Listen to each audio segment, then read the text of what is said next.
Stop trying to hold on to people. That's the one thing destroying your relationships, and you don't even see it. The tighter you grip, the faster they leave. And this isn't some feel-good advice. This is about why your brain is wired to sabotage the very connections you're desperately trying to save. You are going to hear things that my grandmother taught me about Alan Watts and romantic relationships. So listen carefully.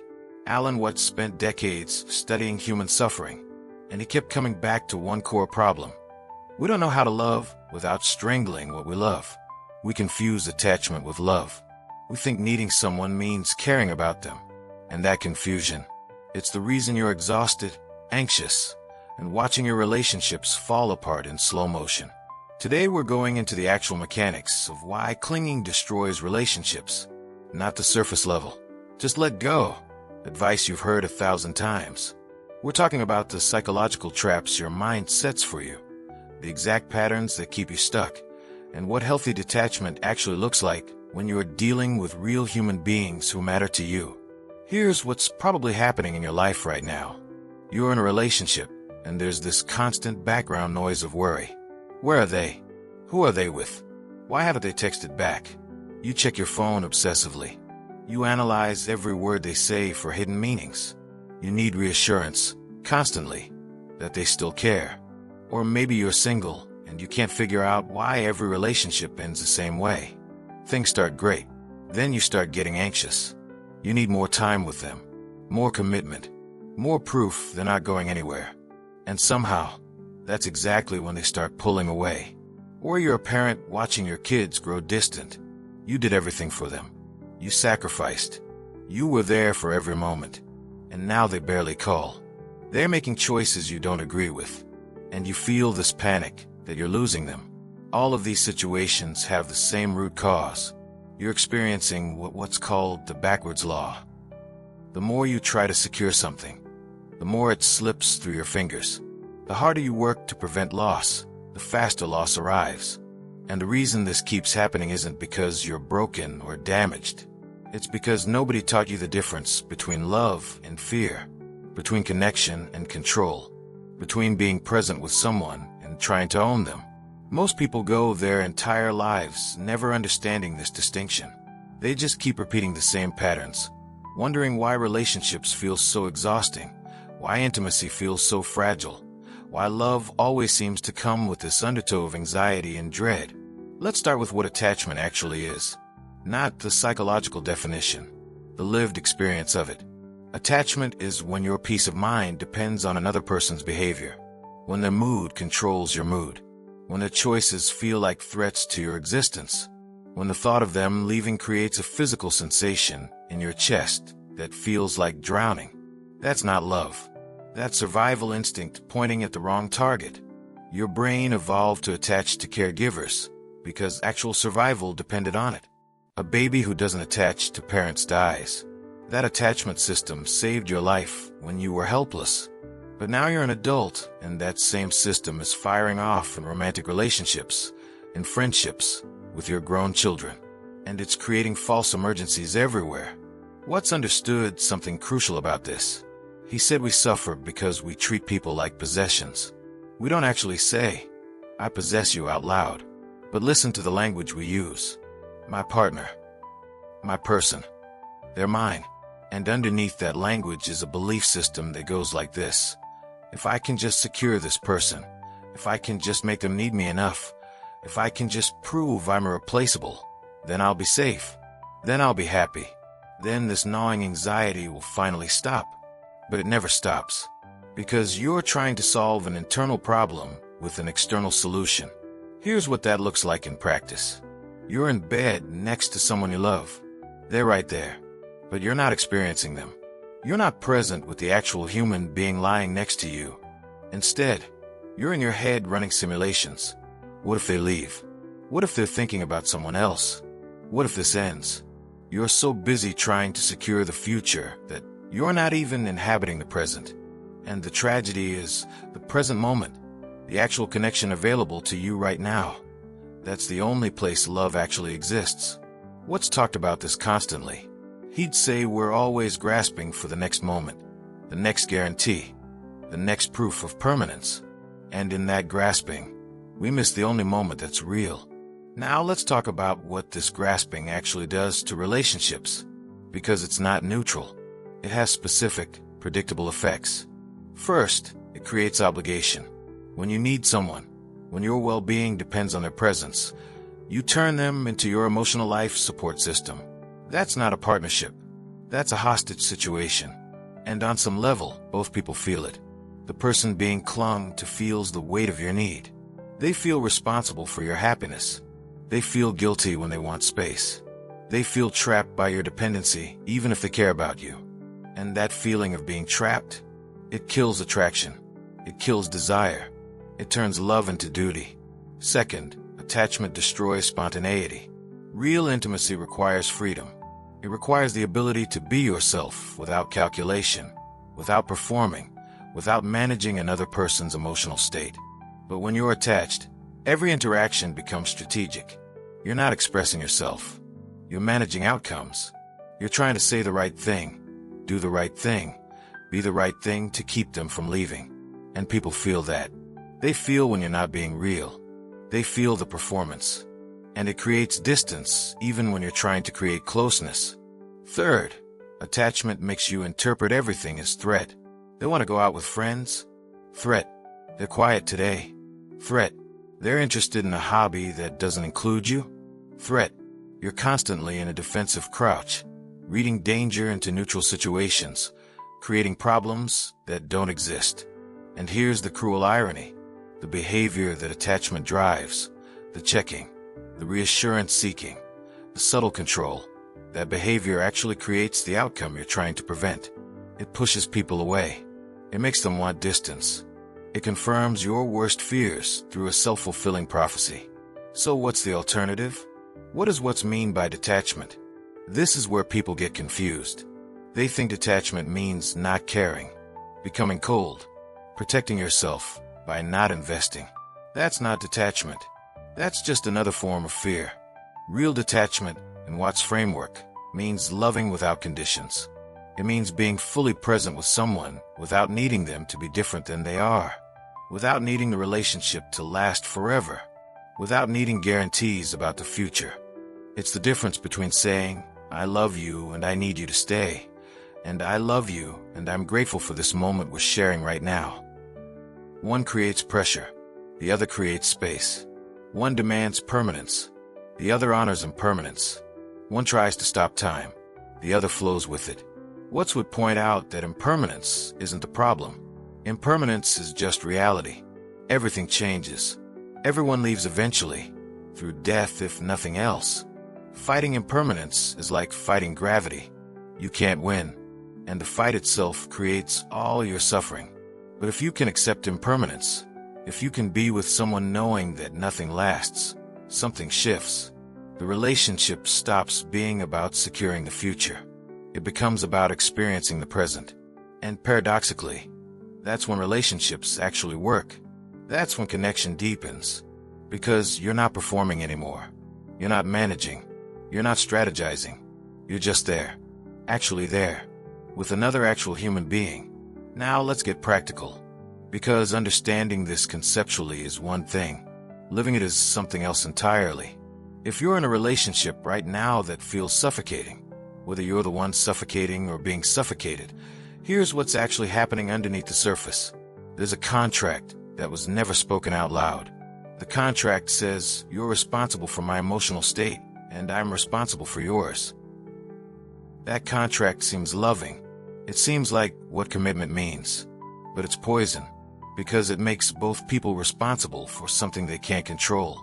You can't control another person's emotions, and they can't control yours. But when you're operating under this unspoken contract, every bad mood becomes a crisis. Every moment of distance becomes a betrayal. The alternative is a different contract. One that says, I'm responsible for my own emotional state. You're responsible for yours. And from that place of individual wholeness, we choose to share our lives. That contract requires something harder than attachment. It requires actual maturity. It requires you to stop outsourcing your happiness, to stop making someone else's job to fix your anxiety, your loneliness, your fear of abandonment. And for a lot of people, that feels terrifying. Because if they're not responsible for making you happy, what if they stop trying? What if they leave? But here's what's understood. If someone is only staying because they feel obligated to manage your emotions, they're already gone. You just haven't admitted it yet. The version of them you're clinging to is a fantasy. It's not the real person. It's the person you need them to be, so you can feel safe. Real love only happens between two people who don't need each other, who choose each other, who could be okay alone but prefer to be together.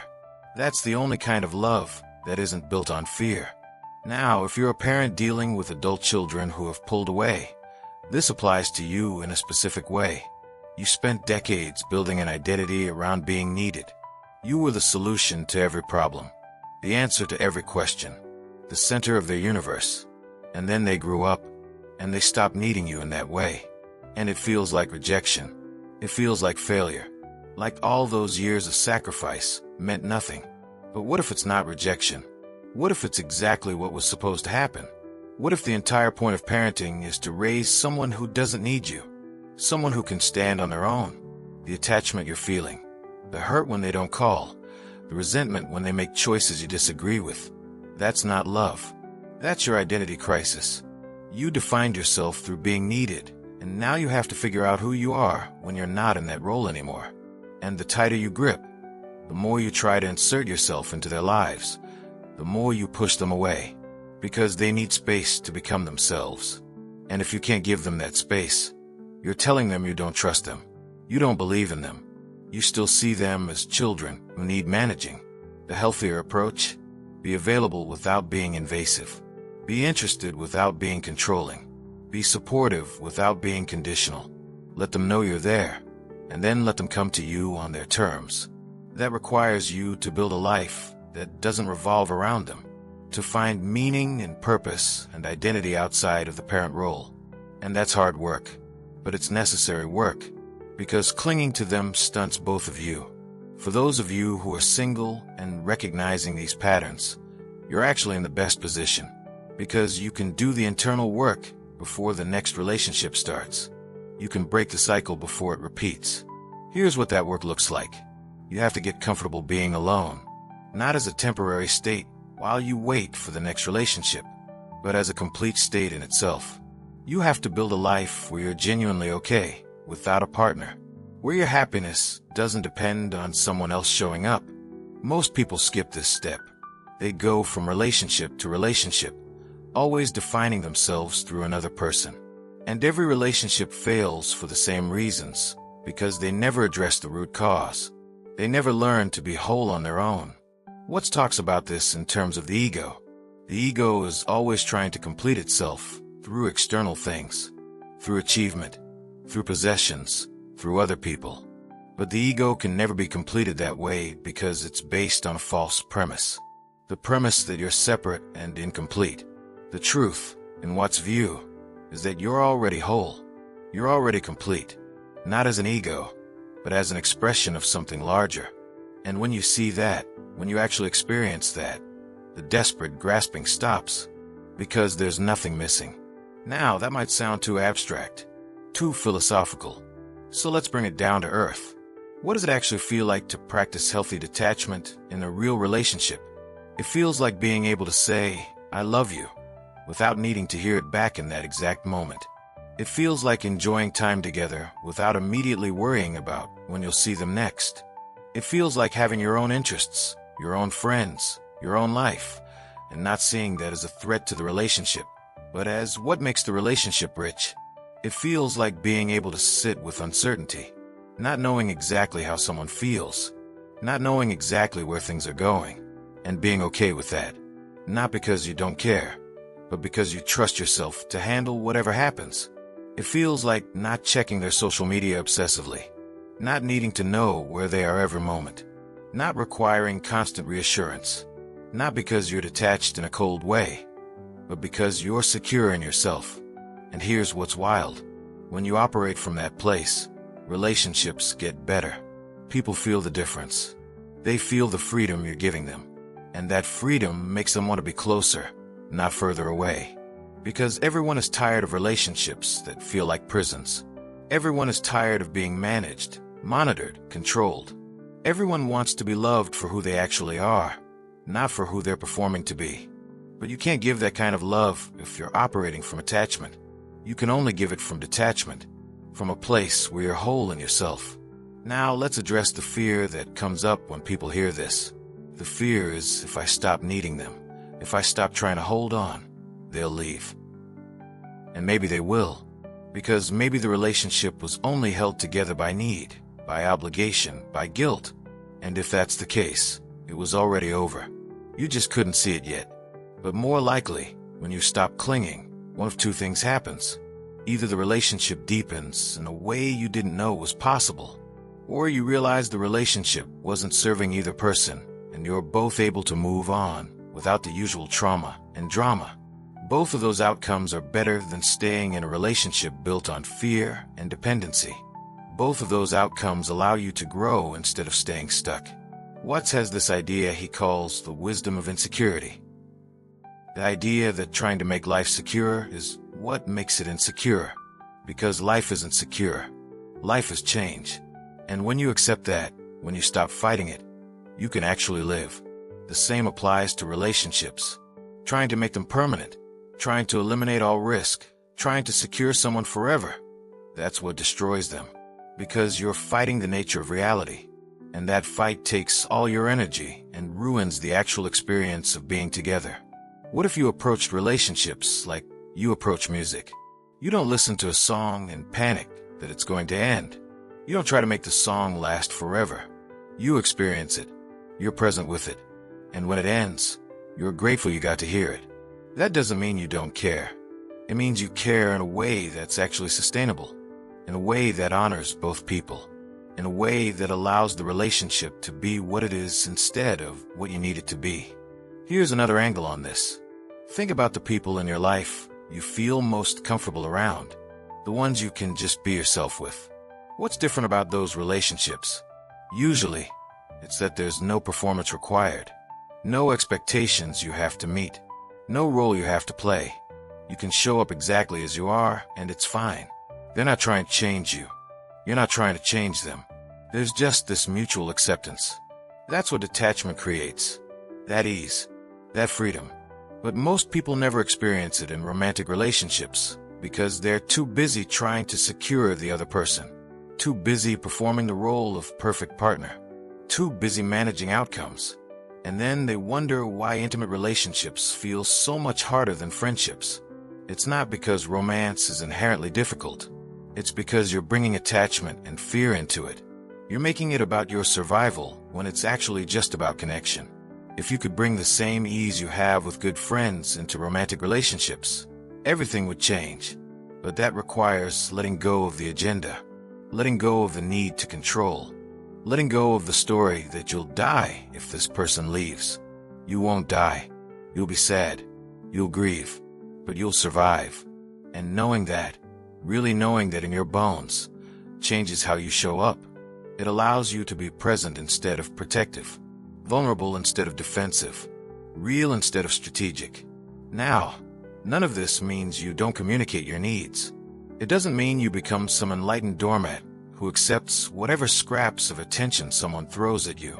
Healthy detachment includes boundaries. It includes self-respect. It includes the ability to walk away from situations that aren't working. But the difference is, you're making those decisions from clarity, not from panic. You're saying, this isn't working for me, instead of, please don't leave me.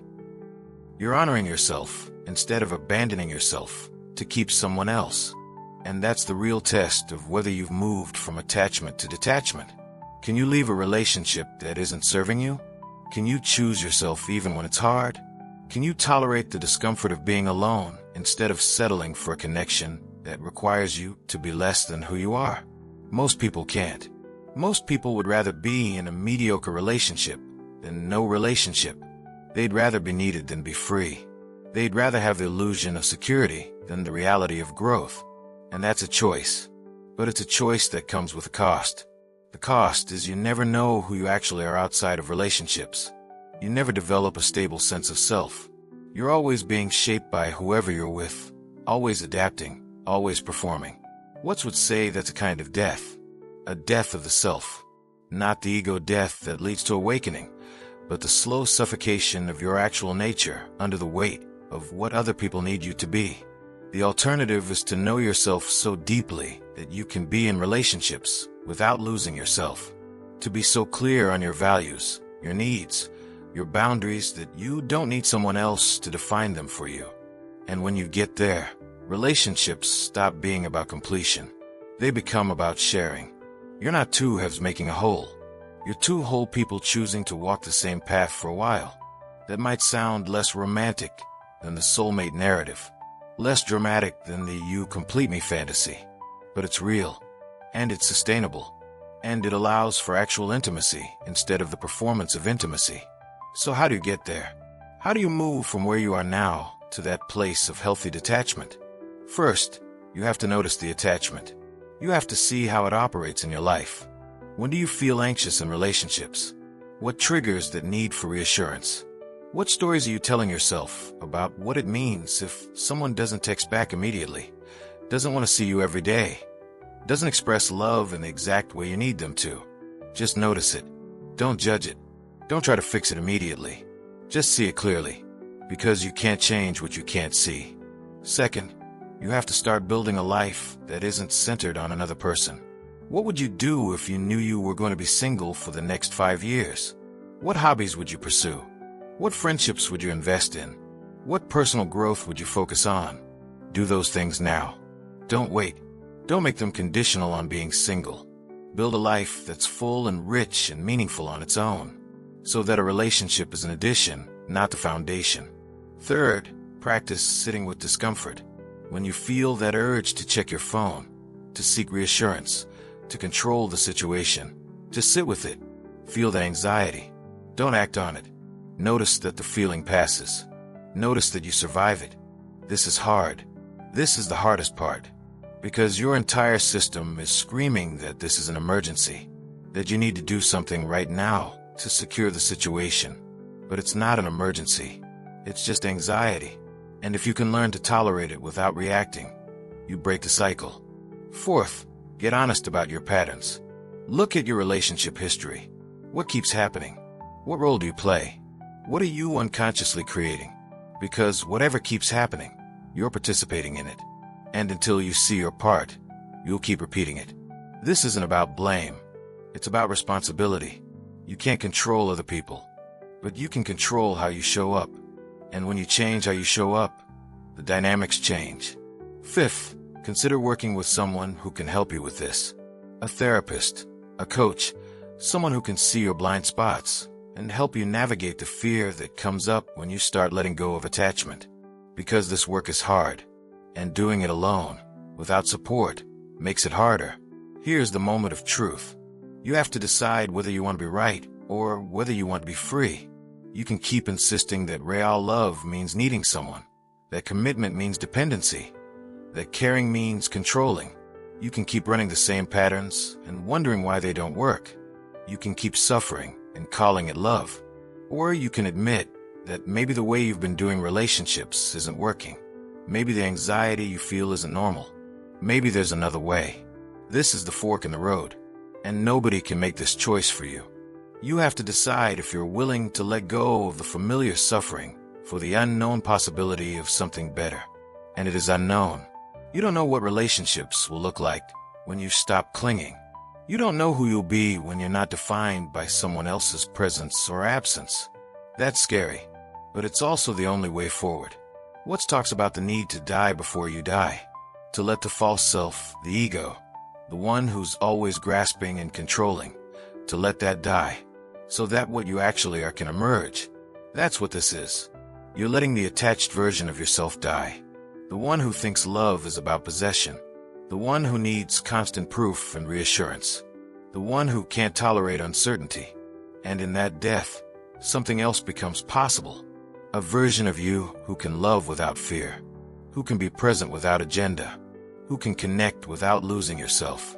That's what's on the other side of this work.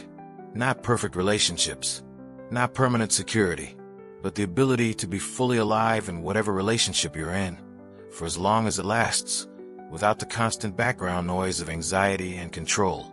So here's where we've been. Attachment isn't love. It's fear wearing love's mask. It's your survival instinct pointing at the wrong target, creating emergencies where none exist, turning connection into control. Real love, healthy detachment, is being fully present without needing to secure the future. It's loving someone as they actually are, not as you need them to be. It's building a life that's whole on its own, so relationships can be chosen instead of needed. This isn't easy work. Your entire nervous system will fight you on this.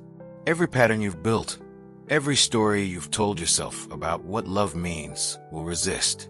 But the alternative is staying stuck in the same cycle, repeating the same suffering, wondering why relationships always end the same way. You get to choose. Keep clinging and watch things fall apart. Or let go and see what becomes possible when you stop fighting reality and start working with it. Watch the next one.